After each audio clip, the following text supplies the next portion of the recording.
Welcome everyone to the BizBros podcast.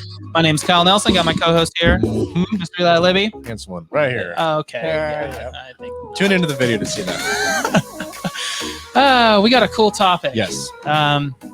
We got a great individual on the podcast today. We're going to talk a little bit about kind of power positioning, but in the pre-call, we kind of changing up. We're just going to see where the conversation goes. Exactly. Similar backgrounds, similar kind of growth-minded branding, doing what you love for a living, B2B service provider, B2C, the consulting. So it's going to be really good. Anything else you want to kind of add in there? I'm just excited. I love talking about journeys, stories, the grit on how you got where the you are highs and today. lows. Because there's a lot of them in build a business. And we all have them. Yep. All have them like battle scars. Okay, well, now we're getting good. Yeah. Let's get the juice Absolutely. of the podcast here. We have Mr. Ahmad Munawar. I probably chopped it. I apologize, even though he just told me. Oh, good. Welcome to the You're good. BizBros podcast. How are you, man? Good. Listen, I hate to disappoint you, though. In my 7-year journey in business, it's only been highs. What are these lows you speak of? What is that? Okay. Yeah, I don't. Okay. I know. I hate to buzzkill you guys here, right? But I only know how to win. No, I'm kidding. I'm lying through my teeth. As a high, that's where we want to be, right? That's where we learn. That's where we kind of punch through. Exactly. I like it. Oh, this is going to be good. This is going to be good. I'm feeling it. So welcome, man. Welcome to the podcast. Yes. Hey, tell guys, us a little about it. Tell kind of your roots, where you been, how you got here, things that sucked, things that were awesome. Let's hear Some it. of the highs. Yeah, how much time you got? So great to be here, guys.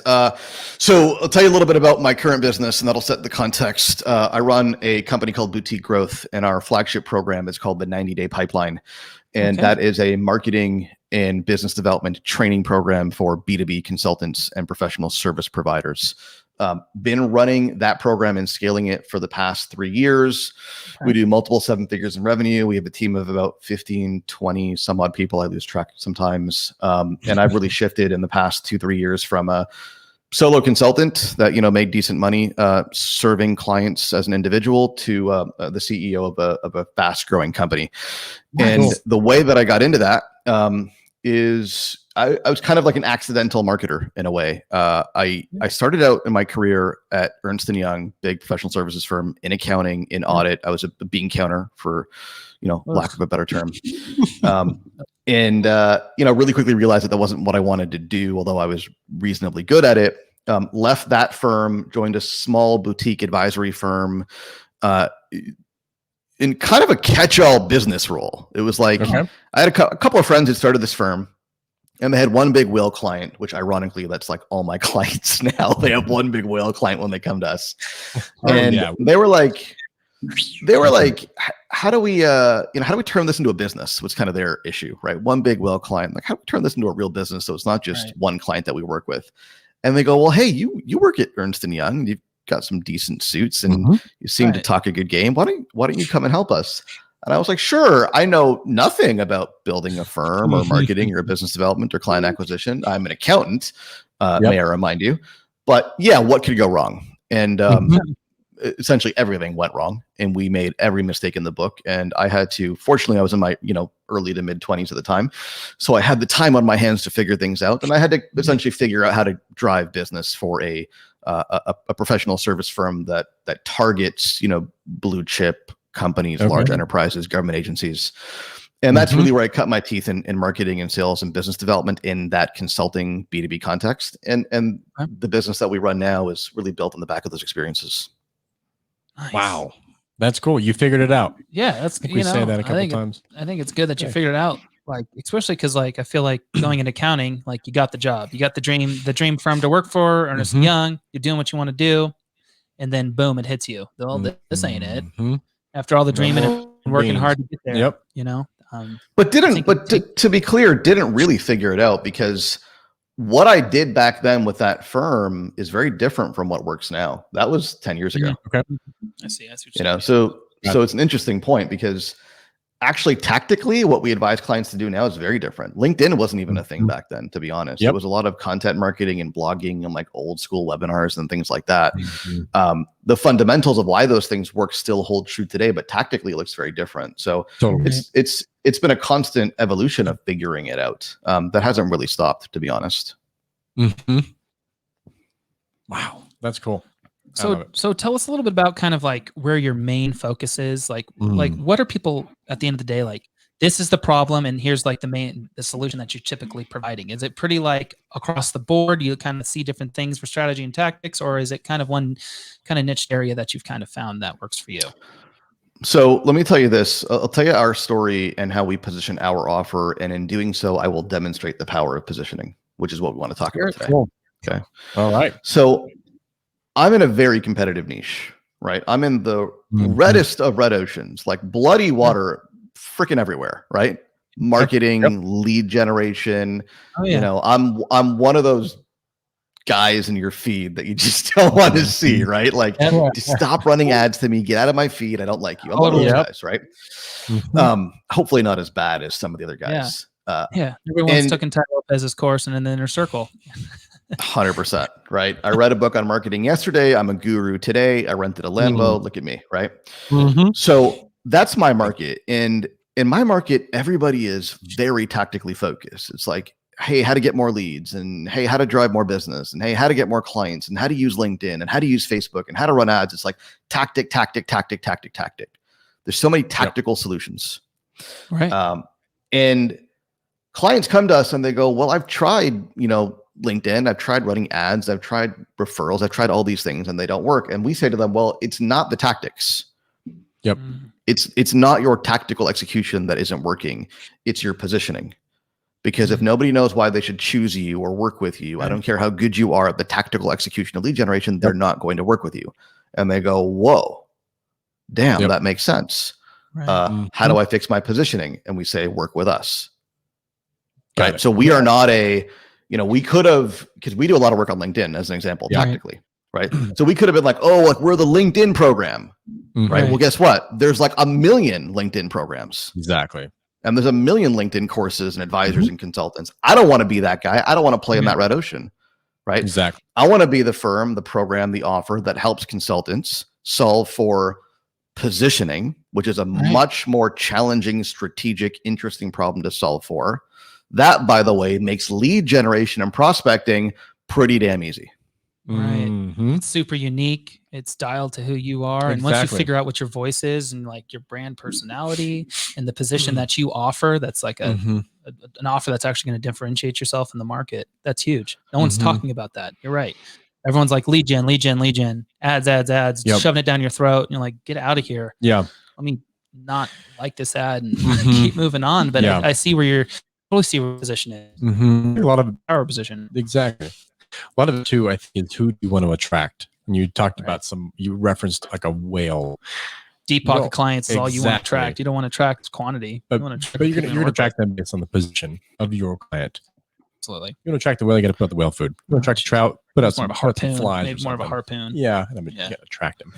Yeah, it's a good point. Like there's certain types of people that are very very tactically focused and cannot bring themselves to think beyond tactics. And you may have gotten the impression from me, I skew intellectual. I like interesting problems. Our entire team thrives on solving interesting problems. If we were a tactically focused firm, like a lead gen firm, like I'd lose my mind. I would not be able to survive doing that kind of work day in and day out. It's just too boring, right? And we tend to attract people that are pretty smart, to be honest. I mean, our clients are, they're working with the C-suite at American Express and Red Bull. They're former Harvard Business School professors, right? Not all of them, mind you, but like we get these very high level professionals, consultants, intellectuals who are just really, really good at what they do. And because they're smart, they can see the power of positioning and the effect that it's going to have on their business and how it makes everything else easier, right? And so we're very specifically catering to the type of client that gets that message and goes, that just makes a whole lot of sense. And there's a whole lot of people, probably more people, frankly, who are like, I don't get it. Where leads? Where money? Like where Lambo, right? And we're like, no. Please stay away from us. We don't. That's not. This is not for you. Exactly. So sounds familiar. So it sounds like you guys are obviously boutique growth. You guys are a high end positioning firm. You guys want to work with companies that obviously have deep deep pockets. That's who you're trying to attract. But what do you have though that for individuals that are trying to get started on like positioning themselves? They can't quite afford someone like your guys' firm, but they hear your message and they're like, okay, They like understand the I get message. it. Yeah. This is why this isn't working with lead gen. Like, what are some things that they can do or expect like So- might be difficult to try to figure out with your power position? Yeah. So to be clear, our audience is the small guy. We work with the B2B consultant that's anywhere from, hey, I just left, I'm leaving corporate and I used to be like a VP or a director or a C-suite, whatever, right? Got it. And I have this capability that I think other people will pay money for, help me launch that thing, to, we run a $3, $4, $5 million firm. We typically don't work with anybody over $5 million because that now gets very bespoke and very custom. And although I used to do that, we're not quite set up for that anymore. But we're like, $0 to $5 million in a B2B consulting capacity. That's our sweet spot. We don't work with the large organizations. They knock on my door a lot, but we've really developed a capability in serving that smaller organization, the boutique, if you will. And that's where our focus is. So that's cool. I feel like you positioned yourself in your conversation though. Because I came off thinking that that the level of service that you were talking about that you offer, I was thinking in my mind, oh, you're working with, the Red Bull 500 Inc. 500 company or not 500 Fortune 500 companies and all that. But if you can offer a service at a good value, obviously to these individuals that are trying to get started or trying to grow up to 5 million, it just speaks to it. Exactly. You're master of power positioning. Yep. You got us on the podcast. Like, that's sweet. And our clients work with those organizations, right? So that's what we teach. We teach how to work with those, not always big B2B, because some of our clients target small businesses, mid-market, and then a lot of them target the big B, B2B organizations. Got it. So you are helping B2B consultants learn how to teach and help their clients to power position. Yes.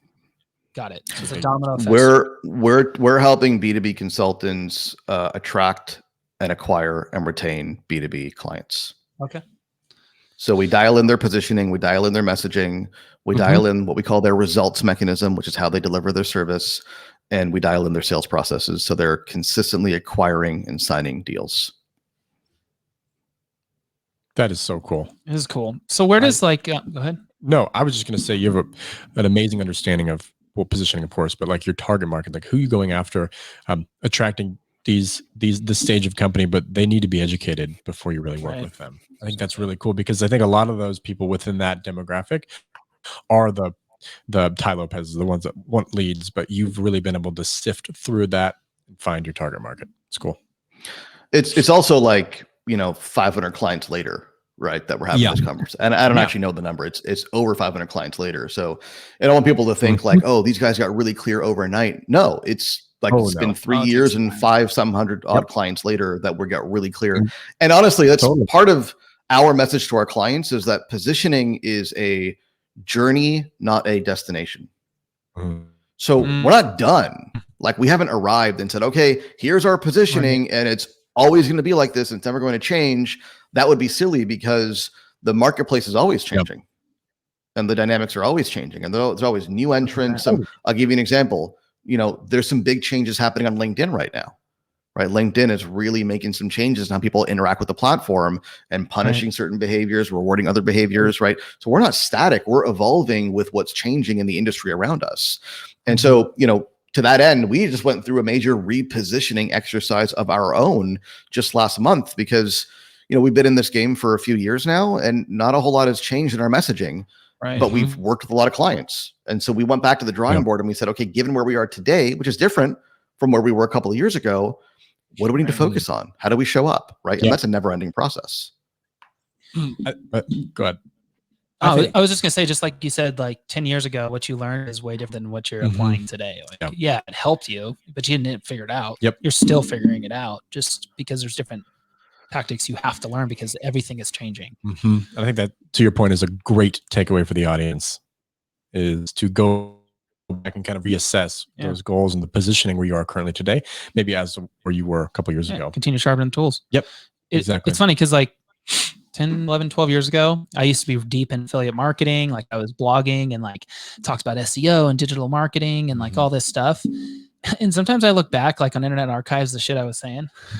there's no way it would apply today. Like it's so like off the wall, like foundational, like your everyday person knows it now. But then it was like cutting edge. Yeah. And I was like throwing these affiliate links out, back when Warrior Forum was like a newer thing, and like learn all these crazy tactics and stuff. Oh, I remember the Warrior Forum. You know your OG when you can refer to the Warrior Forum. I remember, right? Seriously though, like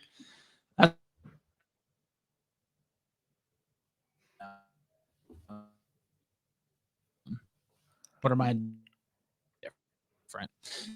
So it's a 90-day pipeline, right? So like that's kind of like your initial kind of startup kickoff is 90 days of kind of like, this is where you're at and this is how we're going to find the position. Like, how does that, what's the 90 days kind of look like? Yeah, exactly. So that's our flagship program. Yeah, no, actually it's all laid out really clearly at 90daypipeline.com. We give people away our entire methodology. So our flagship program is just that 90-day pipeline. And in 90 days, we dial in the positioning. We dial in the what we call the results mechanism. So positioning is fundamentally about answering the question, why should clients choose to work with you? Okay. And that requires clarity on, first and foremost, who's your target market. We call that client clarity, right? Because you can't be all things to all people. I've tried it. It's really, really hard. Okay. You've got to be really specific about who you're pursuing. And you've got to be really clear on why you're the best option for them in the marketplace. And that we spend a lot of time with our clients focusing on that because, in our space, a lot of people just claim to be better. Well, we're better than everybody else, or we have a better team, or we have a better process, or we have a better this. But guess what's really hard to prove? Better. I don't know how to prove that. Yeah, that you're better, right? Because and when you push people on that, they'll go, well, our clients really like our experience and they like working with us. Yeah, but how is anybody ever going to know that they like your experience or working with your team before they actually do that? Totally. It's like decidedly not provable, right? So we spent a lot of time on that positioning exercise because if people don't know what to make of you, or if you just say we're better than everybody else, you're pretty much invisible. You're not even going to make the list, right? There's got to be a clear position in the marketplace where people can look at you and go, I don't know where else to get this. Exactly. I don't know anybody else who does what you do. Key. That's like strong right there. Yeah, it's true. Because otherwise, you're just like you said, swimming in bloody waters. You're just like looking around. It's the same thing over and over. But if you have that specific thing you're looking for, and you can wave in that bloody waters, like, hey, we're your answer. Everyone else doesn't have it. That's totally the customer. Yeah, we talk about all the time. Customer has 5 different tabs open. They're trying to find the unique value for each company, and if you can really show that and stand out on that, it's huge. Totally. So I'll give you an example. So one of our clients, when he started his business, he's a procurement executive. When he started his business, he went out and marketed himself as a procurement consultant. Very typical. Well, as an executive in this space, why don't I consult in this space, right? And smart guy, bless his heart, he did relatively well, had a decent network, right? But eventually he realized, hey, if I search for procurement consultant on LinkedIn, there's I think we did it together once. There was I don't know, hundreds of thousands of results. Oh, for sure. And it's like, well, how do I, differentiate myself in this sea of, procurement consultants that all look and sound exactly the same, right? So he ended up specializing in an area that he had a particular capability in, and there was a lot of demand in the marketplace for, which is renegotiating really high value IT contracts. So think about larger companies that are doing deals with SAP and Oracle and Microsoft, like big 7-figure, multi-million-dollar IT agreements, right? And he made a name for himself in his career of negotiating those deals, and the big IT vendors were kind of scared of him, right? And so he goes, well, I'm going to do this. I'm going to be the guy that renegotiates these contracts. And that's when things took off, because he went from procurement consultant, many alternatives, bloody water, to high value IT contract negotiator. Very specific, not a lot of competition, dials into his core capability and what he's really good at. And then that's where things really took off. That is so cool. It's a great example. That is so cool. Yeah, I was going to start searching for examples of past clients and kind of, just like that. Yeah, that's crazy. I think that's something that we're trying to figure out too with, BizBros. Trying to create this brand, and we're really trying to narrow down our, where are we loud in the space?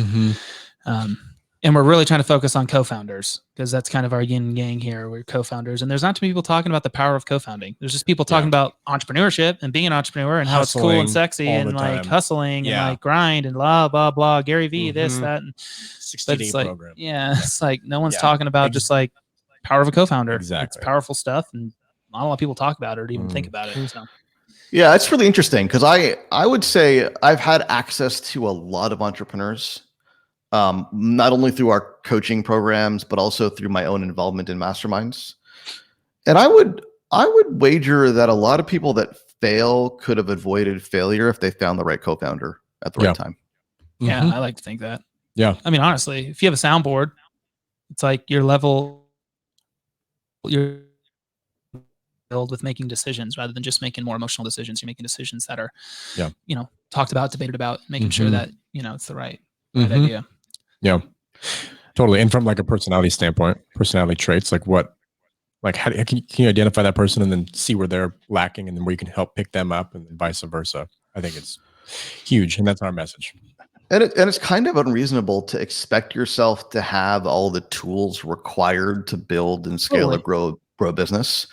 I mean, nobody has all the tools, but those who don't partner early need to hire. Absolutely. Yeah. But I think people put an unnecessary amount of pressure on themselves to be that person that does everything when they don't have to necessarily. Totally. Yep.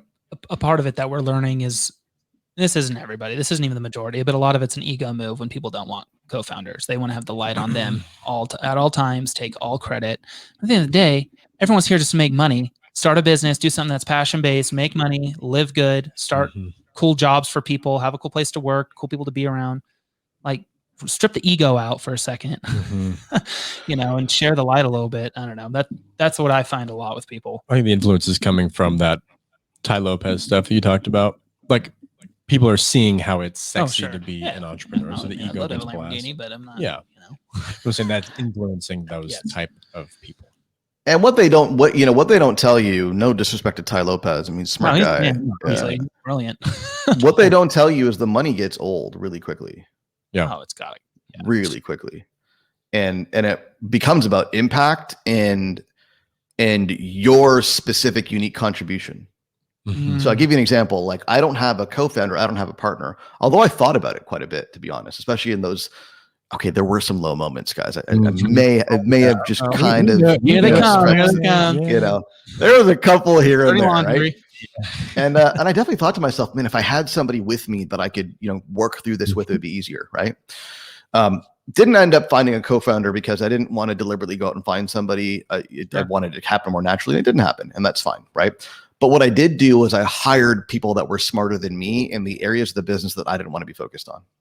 So for example, probably my best hire to date, shout out to Carrie, right? Carrie is our client success director, right? And she is really, really smart. And she's really, really good at helping our clients succeed and stewarding the client journey, right? And she's really, really expensive, right? But with her on my team now, I don't need to worry about client success. Right. Totally. Right? Because I have somebody smart and capable at the helm, right? And I can worry about what I'm really good at, which is marketing and sales. Right. And that combination, she's not a co-founder, but effectively it's the same, net result has been incredibly powerful for us. That's awesome.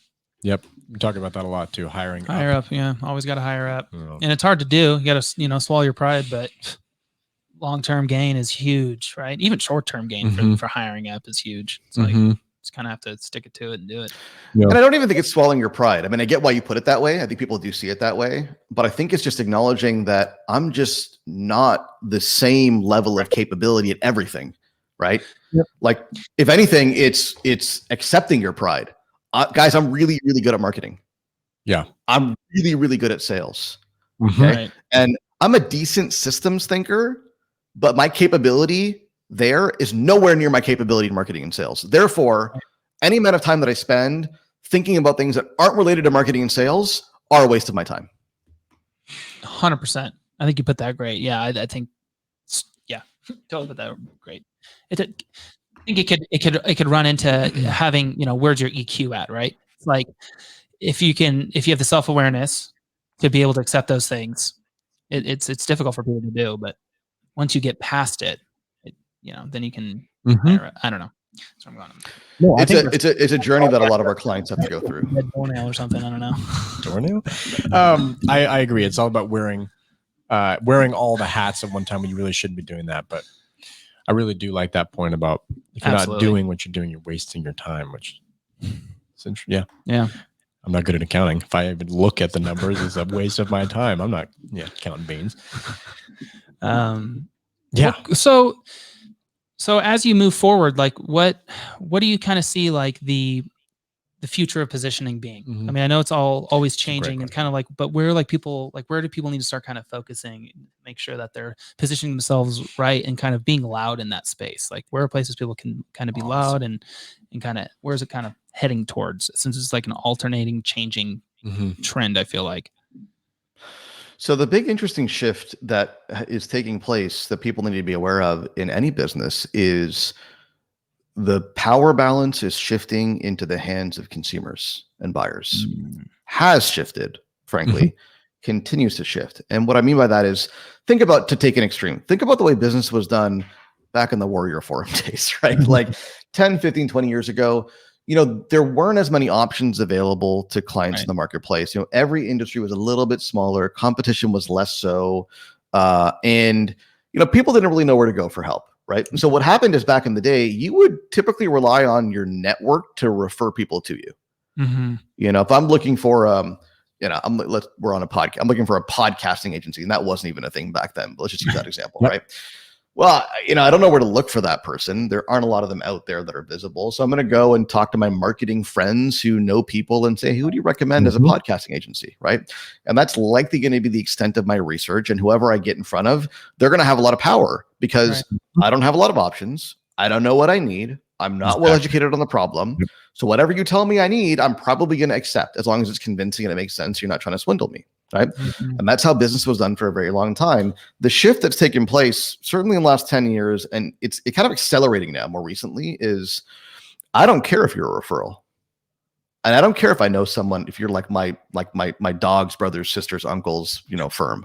Like, I don't care, because I can pull up pages of people who are just like you. Right. Google, LinkedIn, whatever, right? So the age that we live in now that people need to catch up to, frankly, is you live and die by your proposition, not your reputation, not your relationships, right? People used to say you live and die by your relationships. Now nobody gives a rat's ass about your relationships. Nobody.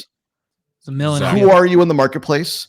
How are you distinct and unique? And why should I work with you? And if you don't have a good answer to that question in any industry, time to, go find a job, I think, or figure that out.